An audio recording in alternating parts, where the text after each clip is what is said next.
I want to ask you about working with Arnold Schwarzenegger. He needed to deliver these lines direct to camera, and every line was like, oh, this is not like, they were easy lines. They were just like, they were rough. So I started kind of looking around. I'm like, someone should do something. And then I'm like, oh, that's me.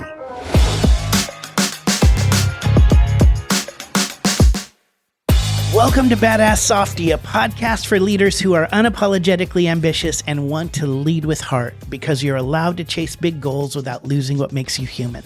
I'm your host, Dr. JJ Peterson, and today marks the first time in this podcast where we are going to be doing an interview. I have had so much fun connecting with friends of mine and mentors and people who inspire me and getting them to come and be on this podcast so they can do the same thing for you. And for our very first interview, I was so excited to introduce you to my friend, Blaine Hogan. I've known Blaine for a long time. He is an incredibly creative, strong leader. I mean, he really is a badass softie. He leads with vulnerability and yet has done huge projects working with people like Billie Eilish and Carrie Underwood, Usher, John Legend, Arnold Schwarzenegger, who he talks about today in the podcast, LeBron James. And what Blaine has moved into is an area called branded entertainment. And what he does is actually work with companies and goes beyond commercials. So he's worked with companies like Alaska Airlines and Magnolia and Nike to create television shows, YouTube channels, movies that really communicate the value of a company and the values of a company. And the way he does it is what impresses me the most. So if you've ever put on an event or finished a huge project, but at the end of it, yes, of course, you're exhausted, but really you feel completely depleted and burnt out and maybe sick of your team instead of energized. Blaine provides some amazing insight into his process and how you can get to the finish line of your next project without hating everyone when it's all done.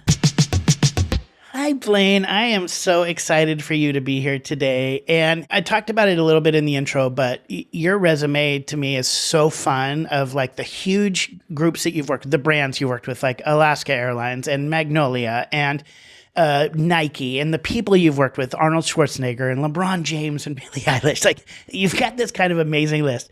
But there's a bigger reason why you're here. And you and I have actually not, I don't think, ever talked about this. And oh my God. Yeah. So yes. I'm going to kind of spring this on you a little bit. So please. I'm going to take us back to 2013. 2013, okay. I had just come out of the closet. I had left basically professional ministry, and I was stepping into a creative endeavor where I was launching a television show and trying to figure out what my life was going to be because it had felt like it had kind of all fallen apart. And I joined a group that you had created called Make Better. And it was a group that really inspired and challenged people to use their creative work to be a part of their healing journey and discover more about themselves. And here I am, this scared Gaby, you know, a new gay guy out at 37 years old. And Gaby is a baby gay? Baby gay. Mm-hmm. Yep. Okay. So I'm a Gaby at this point, and not knowing fully like where my life is headed. And you at the time were a pastor at one of what I would argue. Whoa. I was a creative director. You were a creative director, but you were on staff at what I would say is arguably the most, if not one of the most influential churches in the world.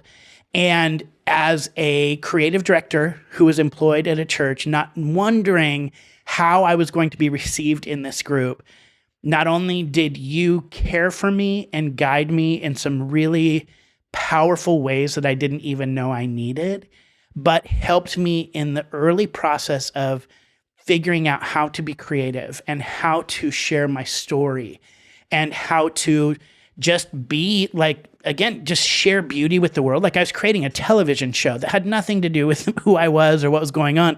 And yet I was stifled. And I joined your group, and you coached me along with others in how to continue being creative, continue using my own personal story and gift to step into a place that I could actually impact the whole world in a new way. And we've never talked about this. You and I have hung out. No, I know. I'm like, how have we never talked about this?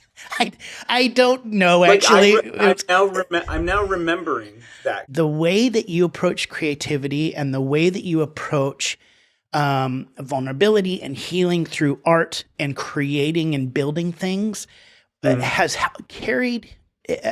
I had forgotten, to be honest, until this interview, how much that influenced the way that I approached my new life in this new way with new freedom and new healing. And so you're here because of the impact that you had on me, but you're also here because I know that you have then gone on to write books and do marketing work and ad work and movie work that you've taken those principles and kind of applied them to all these other areas. JJ, I have chills. If I wasn't so medicated on ADHD medication and antidepressants, I'm certain I would cry. And there's the vulnerability right off the bat. I love it so much. Well, I shouldn't have sprung that on you, but I was like, Not at all. I'm going to say this. That's the perfect way to start. It's the perfect way to start. You have been involved in the arts from being a theater kid all the way to now, right? Talk to me about your growth from being a theater kid to somebody who now leads teams to create these incredible pieces of art that impact the world. Sure. Well, I went on stage because I needed attention. I think that's how everybody starts. I lived so I grew up in Minnesota. I grew up in Blaine, Minnesota. And so already my ego was very well taken care of. This was back in the day when there were classified ads that you could respond to for, cattle call auditions. So like I auditioned for Blue's Clues and Sesame Street Live, and when they were casting John Connor for Terminator, like I auditioned for all of these in Minneapolis. I did not get any of those roles, which is why I think I'm also so comfortable with failure, because as an actor, you mostly fail at all of the auditions. Very long story short, eventually landed in Chicago, and from there things kind of took off. I started to work there. I started work at the Goodman. I started working at the big theaters in Chicago. Producers were flying me to New York to audition for Broadway shows like Wicked. I got cast in Prison Break, and I was a working actor. Like I was getting a check from 20th Century Fox, and I was living the dream. So for those of us who have been in this space before, right? So a lot of my people who I am friends with have been in kind of the theater and entertainment world. And we all know that really when you're a professional actor, you're a waiter and a cell phone salesman, right? Like, getting kicked in the nuts by middle school kids in a cell phone foam costume. Yeah, that is what being an actor is for many, many years, right? It's like this thing of where it's a lot of failure and it's a lot of hustle and it's a lot of sacrifice that now if somebody's looking at your reels, they're going, oh my gosh, this is amazing. And yet it all started in this other space. And I don't want to gloss over that, because I think for anybody in leadership and business, obviously, failure is such a big part of our learning curve, and experimentation, especially early on, and being free, that you don't get a lot of that later. Once you kind of get some success and you kind of start building, you feel like you don't want failure to be a part of it anymore. And yet that's the thing that built who we are.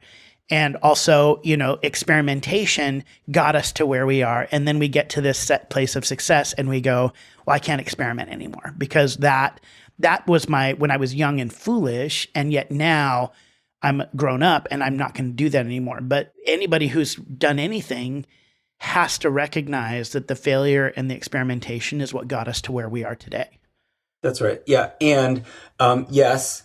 And I need to remember not just the lessons of that failure. I need to continue to apply them today. Like, I feel like I'm very much in a season of experimenting and failure. And it's Monday morning and I am making it up. Like I'm making up what I do today because the all of those achievements really are still just plateaus.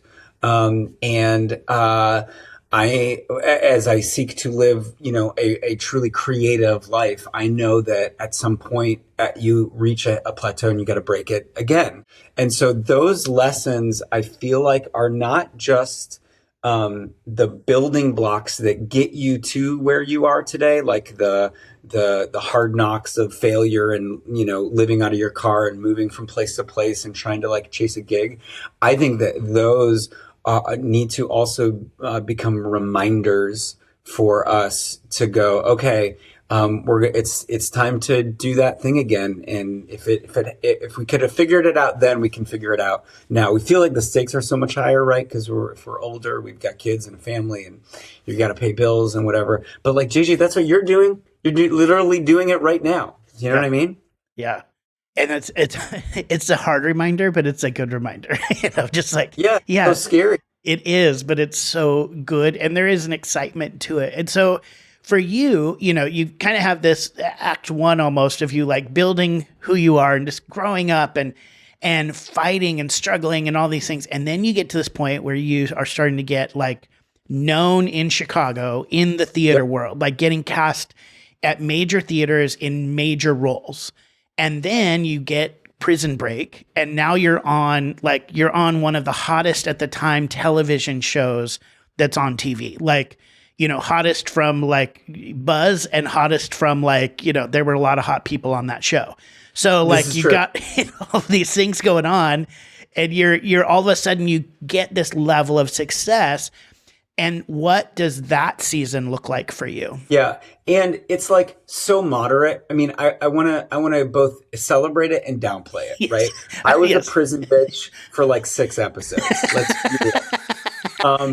Trust me, the amount of hours I have gotten out of my one, music video with Missy Elliott, I downplay it, but also that's the party story that keeps giving. So, I mean, that season was exactly what you said. Like, it was this sort of up and to the right. I'm living my dream. When I think about like a 9-year-old kid from Minnesota imagining what it would be like to live as a professional actor, I was living it.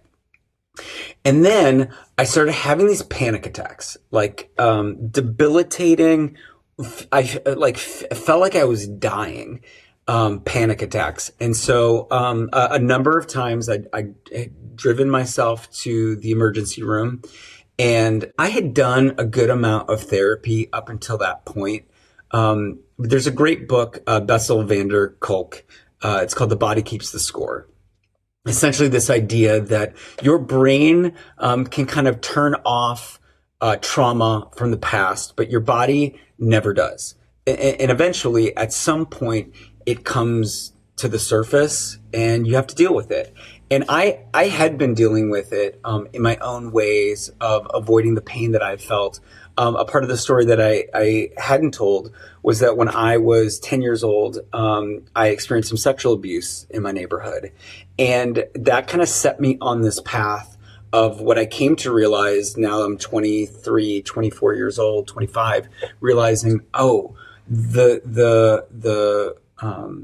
the panic attacks are actually a symptom of what I would come to understand as sex addiction. I had numbed myself in so many ways, and that was kind of my drug of choice. And so I came to this point where professionally things were moving up and to the right, but internally everything was falling apart. And it was also at that same time that I started learning about a guy named Dan Allender. He'd written a book called The Wounded Heart, which is kind of the Bible for adult victims of childhood sexual abuse. Someone had recommended that book to me, and I remember realizing that he had a school in Seattle, and I just felt this really strong pull that was the thing I was supposed to do next. And it was in Seattle that I would probably say like the act 2 began. where I started doing the kind of deep story work, understanding where I had come from, and kind of really doing that excavation work on my past, and a lot of healing work, that I could start, kind of rebuilding my life. And from there, you go through a phase of where it's like, okay, now how do you take all of this healing and the creative experiences that you've had on stage and your education and on camera and all these things, and you now have to take everything that you've experienced, your own personal healing, your own experience, and now lead teams in creative work? Because I heard you say one time that skill gets you in the room, but character is what keeps you there. Mm-hmm. How do you then take all the things that you've learned and all of your experiences and apply that and that principle now to this new work that you're doing? Yeah. I in my church days, I had a leader one time sit me down. This is probably like halfway through that time. I was there for about 10 years. And he said, Blaine, I think that your character hasn't caught up to your competency. Was like probably the hardest one-on-one I ever had. And the hardest part was that he was right. I had not yet still like really infused what it meant to be integrous, to be kind, to really be considerate of others. Like I still kind of had this winning, like I need to win, competitive sort of spirit about me that needed some correction. And I took it, I received it. And I think since then, that has been kind of exactly what you're bringing up, is how do you come to a room with your vulnerability, when, especially as a director or as a leader, you feel like that is somehow going to make you less appealing to follow. But there are two important lessons that I think got me to this point where I feel like that's the only way. The first is, as I was kind of transitioning out of the church space and looking to be a commercial director, a television director, I got linked up with Reza Tabrizi. He was the executive producer on Chicago Fire. And I got to shadow him a bunch while he was directing and producing. And we were having breakfast one day, and he said, Blaine, if you want to be a great director, you need to be comfortable walking onto set knowing that you might not have the best idea. And I was like, what do you mean?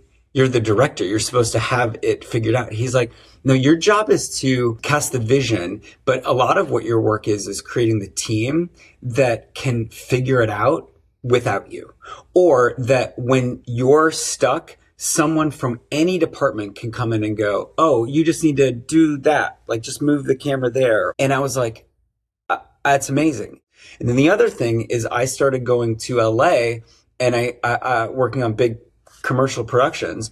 And for the first half of a day, everyone was afraid of me. Everyone, like to a person, because they didn't know when I was either going to drop the shtick or when I was going to, like lay down the hammer. And I remember pulling aside, especially a PA. I was like, hey, the vibe feels kind of off to you, don't you? He's like, yeah, they're just not sure they believe you yet. I'm like, what do you mean? He's like, well, most directors are assholes. And so we're waiting for you to yell at us. And I'm like, oh, yeah, that's not going to happen. So spread the word. Like, that's it. And now more and more, I'm realizing like, oh, that I can't lead any other way. I can't parent any other way. I can't be a partner or spouse any other way. I can't be a friend any other way. But I think we know enough, even just about brain chemistry, that, you can flood people with fear and flood their brains with cortisol. And guess what? They'll make the least creative decision because they're in fight or flight. Or you can obviously be incredibly confident in the vision that you're casting, but tell people that they're safe. that they're here and we want 1,000% of you, and flood them with the good juju on their beautiful brains. And you're going to get so much more out of it. And if someone takes advantage of it, that's super easy. You just fire them. That's so true. Because you are still ultimately in charge. Yeah. Yeah. I mean, there's so many things I'm loving about this, but the big thing is when you talked about at the very beginning, you mentioned how you wanted to come in and win. And I don't feel like you've lost that in the midst of bringing in those other pieces. Like that's the big thing for me about, again, why it's Badass Softie, right? It's this idea that like when you go, oh, you know what? Let's not worry about the win. Let's just all feel safe. And we've never had a conversation where I feel like that is the mentality. It's the yes and in it, right? It is that idea of like, no, we're going to go for the win, but there's actually a better way to go for the win. That's right. I think my experience has been not that people take advantage of it, but they're like, oh, I'm being treated like an adult and not a child because this person isn't parenting me. And I'm going to work harder because of the atmosphere here, that it feels like not just good vibes, but there's something else here that we're trying to do that is bigger than this commercial, bigger than this whatever. I think about, you actually mentioned this, but there's this great interview that Martin Scorsese and Daniel Day-Lewis are doing. I think it's a Charlie Rose interview, and it's after Gangs of New York. And Charlie is asking both Martin and Daniel, Martin, why did you choose Daniel? And Daniel, why did you choose to come on board? Because he's so selective with projects. And both of them were saying essentially the same thing, but Scorsese was like, I want an ally. I want someone that when it's raining and the sets and the costumes have been burned to a crisp, that the crew and cast go, show must go on. Let's keep going. And what they talk about is like a tunnel that they want. They want people that they can go into the tunnel with, because a creative endeavor is terrifying. Like you're making something that never was before. It can be a silly little commercial, or it can be the thing that you've written in your basement, your opus. It doesn't matter what the actual thing is, but a creative endeavor, it can be so terrifying if you don't have people around you that are willing to go into the fire with you. And I feel like there are leaders who feel like they create that fire through fear. And then there are others like, I think me, that I would rather lead with sort of the softy side of that. But that turns people into badasses is what I've experienced. 100%. And I would even, my philosophy has even shifted a little bit more in these last few years of even moving beyond an ally. Like, so I actually I love the word ally and coming alongside and fighting. And when I go into projects now, what I'm looking for is somebody who's an accomplice. So it's kind of like that next level to me of engagement. Like ally is like, I am with you, but you just got arrested. Ooh, good luck, kind of thing. And accomplice is like, hey, if you go down, I go down. Like, and if we win, we worked together to make this happen. And creating that kind of environment is not easy. That's, we can sit here and say, all you need to do is make people feel safe. It's not a big deal, you guys. Or all you need to do is check your ego at the door and don't worry, let other people talk. That's so much easier said than done. And most of us can take those leaps and bounds forward in those areas after we've failed miserably. So I do want to ask kind of really then specific. So talking about it's harder than it seems. Let's just break down. I want to ask you about working with Arnold Schwarzenegger. So you walk on, Arnold is there, and now you have to embody everything you're just talking about.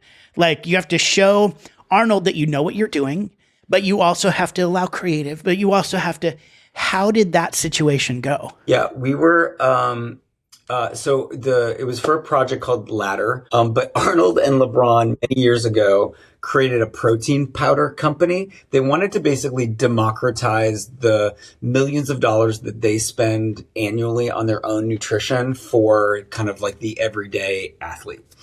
And so we were in his personal gym in his home. And he had a dialect coach with him because he's still like learning even now, which I thought was amazing. And then he was doing we had done all the B-roll and it was great. And he looked amazing and he's sweaty and he's huge. And he needed to deliver these lines direct to camera. And we kept going, and every line was like, oh, this is not like, they were easy lines. They were just like, they were rough and just didn't feel like him. And this was legitimately my second or third actual real commercial production. So I started kind of looking around. I'm like, someone needs to say something. Someone should do something. Someone's got to go and tell Arnold that this isn't. So I'm literally looking around, waiting for like his handler, a producer, a person, and then I'm like, oh shit, that's me. Like if anyone's going to get him to try to do something different, that's me. And so immediately I remember a story being back in college. We had this acting teacher. Her name was Trudy Kessler. She was from Chicago and she was a badass Softie. I mean, she was the definition of it. So kind and gentle. And then she would watch a scene from the very back of the auditorium, the theater. And if she didn't believe you, she would just yell it. She would say, I don't believe you, from the back of the theater. And that image came directly to my mind. And before I could even think, Arnold says another line and it's not very good. And I'm like, Arnold, I don't believe you. And I'm like, he could crush me in this moment. And everybody, like, it was like room fell silent. Like it was already quiet, but got quieter. And Arnold like turns, he looks at me and I have this like, seeing his like Terminator laser red eyes looking at me.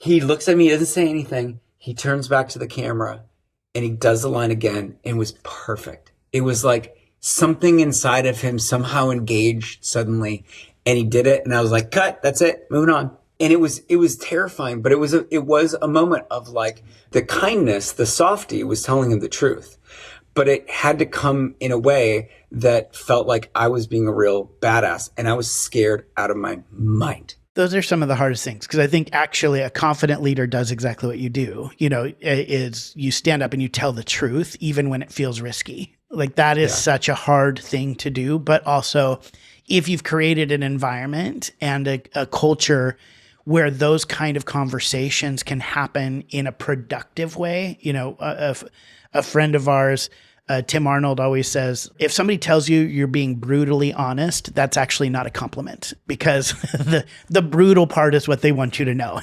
Like you can be honest without it being brutal. And I think that's what you did with Arnold. You were very honest and it also, he knew the stakes in that moment too. He's a professional, right? If he's probably more frustrated with himself than anybody else on that set and he knows he's not getting it and you're telling him the truth and you're saying it in a way that helps him get out of his own way. Done. That to me is not brutal honesty. That's honesty and integrity in that moment. And ultimately the way that you do that is so powerful, both behind the camera and the team that's there and out to the audience. So Blaine, thank you. Thank you so much for what you do. Thank you for being here. And people can find you at blainehogan.com. Is that the best place for people to check out your reels, check out what you're doing, and ultimately maybe partner with Blaine to bring some of this goodness to the world? So thank you. You continue to inspire, and I'm so excited for everything I'm seeing coming out right now and everything that's coming out in the future. Thank you. Wow, what an amazing conversation. Blaine truly is a badass softie. I mean, creating space where people feel safe enough to bring their best self so that things can be even more creative and you can get even more work done. That's what Badass Softie really is all about. The part that really stuck out to me was the whole idea is being the kind of person that you can go into a tunnel with. I mean, I've heard Lorne Michaels say that when he's casting for SNL, he wants people on the show who he can take a cross-country road trip with. And I've heard other people say, I want to work with people who I would feel comfortable going camping with. When we're in those uncomfortable, hard, exhausting spaces, we all want people around us who are able to go in and be there and be present with us and get through that tunnel.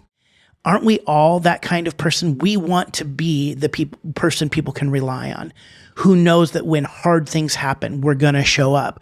We're going to keep pushing, even in those most darkest moments. We're going to show and point towards the light. That is really what I think being a badass softie leader is. It's stepping into those hard spaces and saying, come with me.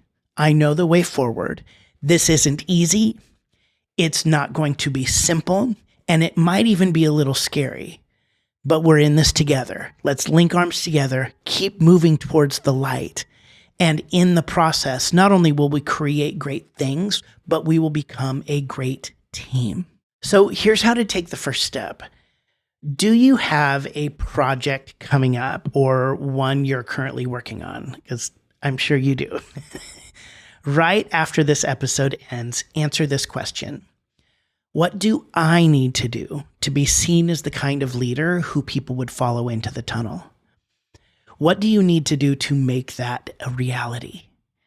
That is the big question for me. It's not about looking to other people. Yes, you can use this to create amazing teams and find people to go with you in this project. But the reality is, and I think the more important question is, what do I need to do to become that type of leader? That is what being a badass softie really is all about. So let me leave you with this. May you create safe spaces where people feel safe enough to not just bring their best work, but also their bravest ideas. Spaces where collaboration sparks and innovation takes root. May you be the kind of leader others are not only willing to follow into the tunnel, but grateful to share the tunnel with. May your honesty be tempered with compassion, making you a fierce ally who tells the truth and stands with grace. And may those you impact see you as more than a leader, but as an accomplice, standing shoulder to shoulder in support through all the ups and downs. Because we believe that you can be both ambitious and kind, fun and driven, powerful and deeply human.